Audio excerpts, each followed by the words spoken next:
Good morning, everybody, to this press conference of the S&D Group for this plenary session. And I hand over to our Group President, Iratxe García Perez. And then, of course, there's time for your questions. Merci. Buenos días. Good morning, everyone. Thank you for coming. I'll take you through the main items on the plenary agenda this week. But before I start, I'd like to make a couple of references to other important matters. One, a point of information. As Group President, I travelled to the Balkans, North Macedonia and Albania. So I'd like to comment on that and the COP in Egypt. North Macedonia and Albania first. I believe that it is a priority for us to send out a clear message from our political family, but also from the whole of the EU, to those two countries to say, your future is in the EU. You are exemplary in your region, and in terms of their citizenship, their citizens will be able to help us fight the crises which we're currently facing geopolitically. We've met with their parliaments, their politicians. We've sent that message out to them, and we very much hope that we'll be able to continue working with them in a spirit of cooperation and a good faith as we move towards accession. In a couple of weeks, the S&D will be meeting in Vienna, and on that occasion we'll have a progressive summit on the Western Balkans.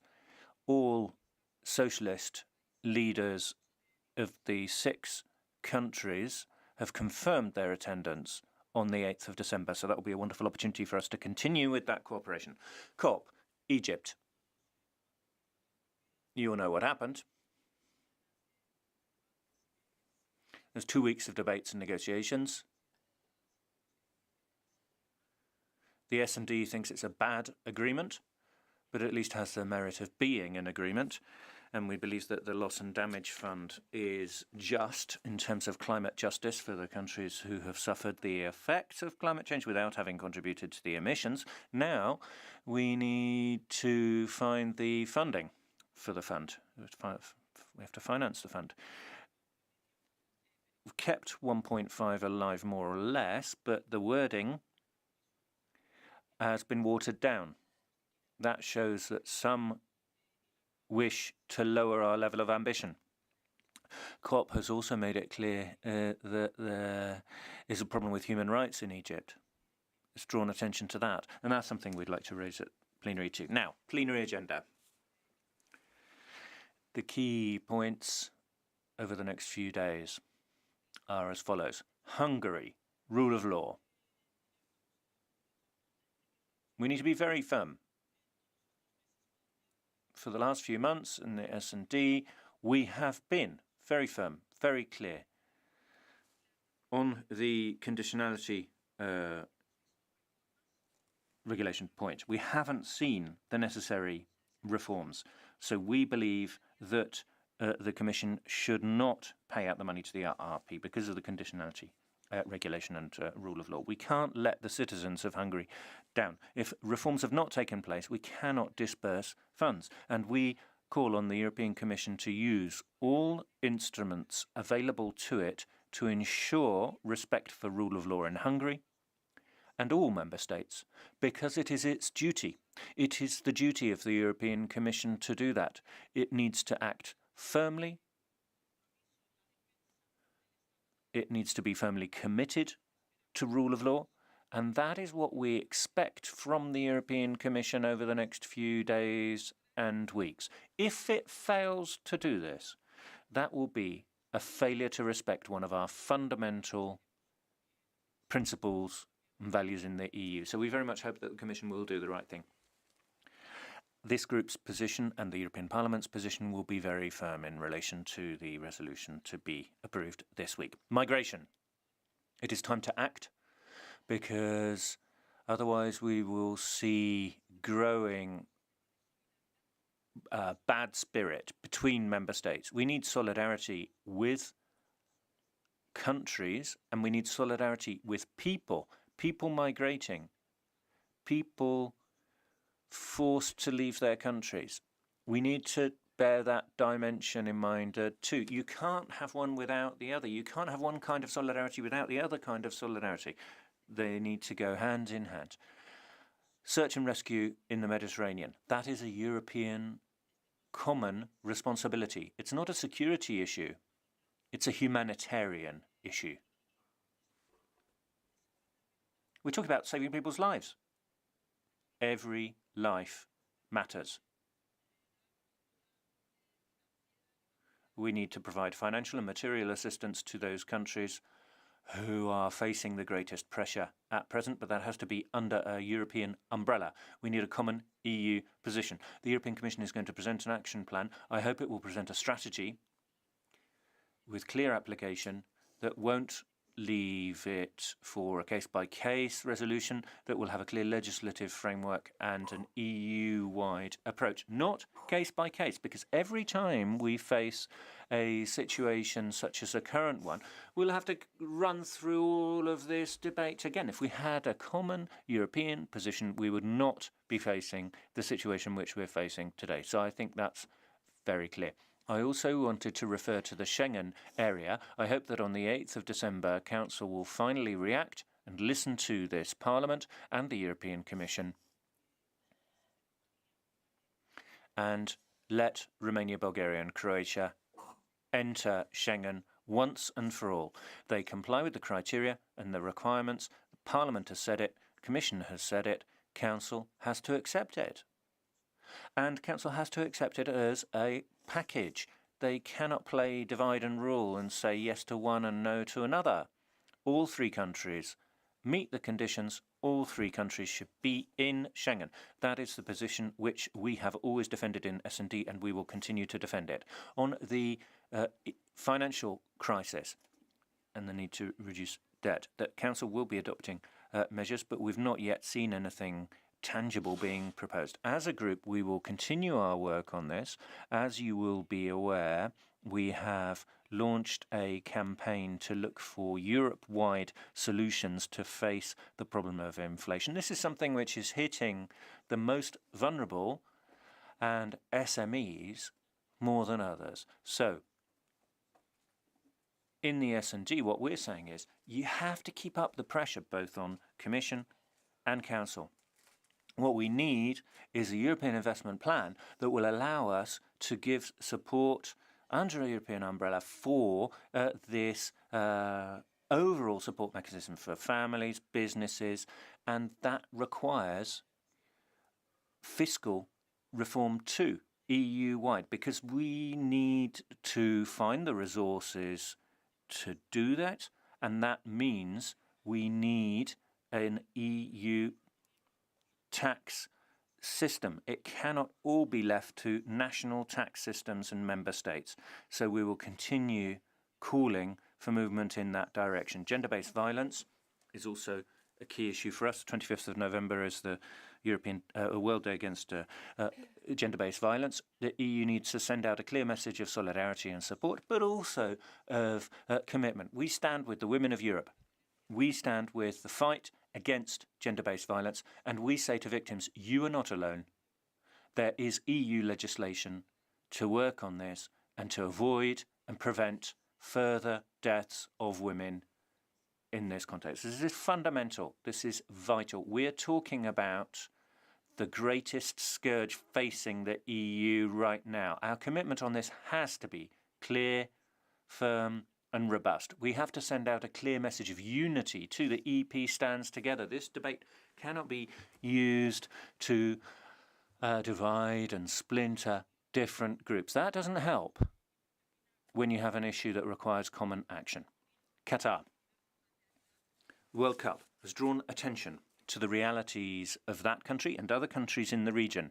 This is an opportunity for us to bring everyone together to promote freedom, equality, human rights.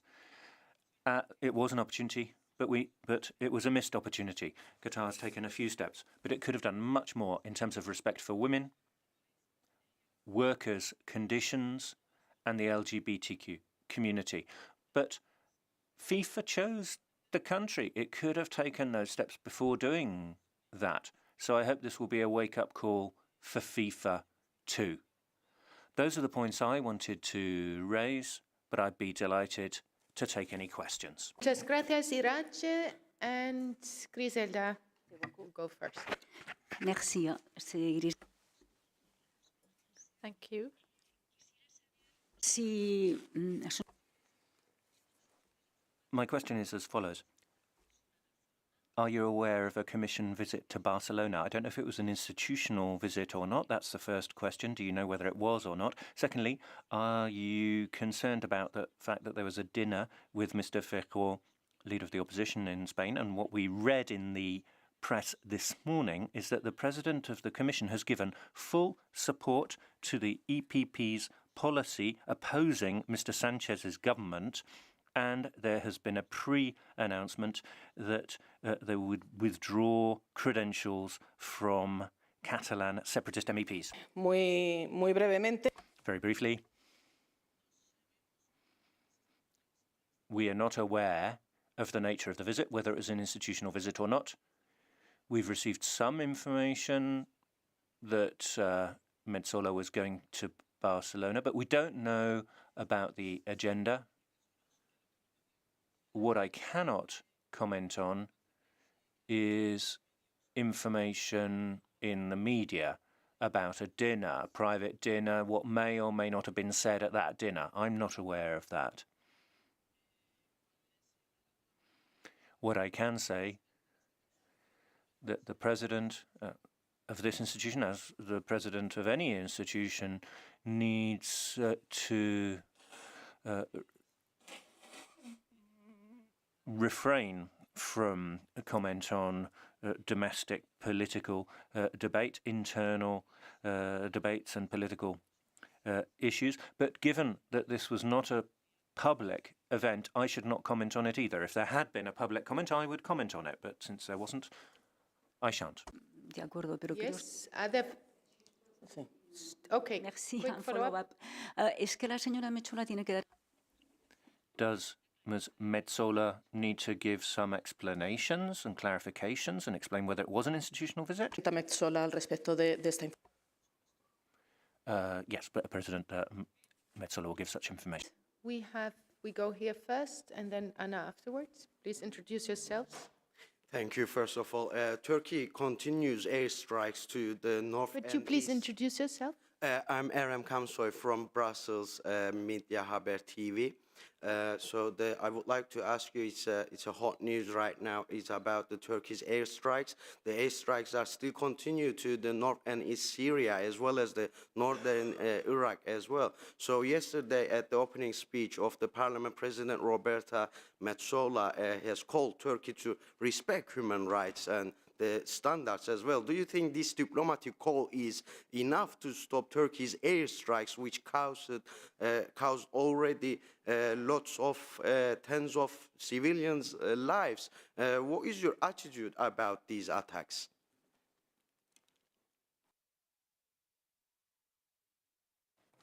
Gracias por la. Thank you for the question. Turkey has legitimate concerns about its security. That is clear. There was a terrorist act that has happened in the past too. So it has legitimate concerns, but indiscriminate action on the territory of neighbouring countries is totally unacceptable. International law and rules must be respected. So we have a very clear, firm position. We endorse the declaration by the President of Parliament made yesterday. That is the position of the entire European Parliament, and we shall be monitoring developments over the next few days very closely to see how the situation evolves and whether it is necessary for us to strengthen our position. But indiscriminate use of force in these actions goes entirely against international law and rules. Anna, please. Navandensky from Europe Diplomatic. Tomorrow there will be a vote on Russia as a sponsor of terrorism state. My question to you, what are the consequences of this resolution? Because it has never happened before. So could you explain the position of your group on the issue?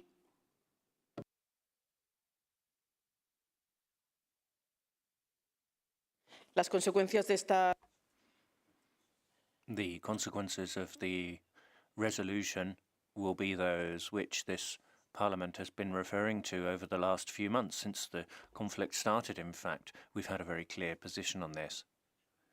We denounce an illegal war. We condemn these appalling acts. In the S&D, on many occasions, we have said that what is currently occurring in Ukraine cannot be left without consequences. Russia must be taken to international criminal courts for war crimes. That is something that we have said very clearly over the last few months, and we'll continue saying that. We defend democratic values and rule of law. This particular resolution, with negotiations underway on some amendments and on the text of the resolution itself, there's some discussion over some details, but let there be no doubt there is a very clear commitment from this political group to defend rule of law, to defend Ukraine, and for Russia to face full consequences in an international criminal court for war crimes. One quick follow-up and then receive. For me, the problem I don't understand, so there can't be negotiations with a terrorist state. So does it mean that the conflict will continue? Could you come to your question, please? My question is very clear. I think that is it a block for the peace talks? Is it a block for the peace talks? Because you can't have talks with a terrorist state.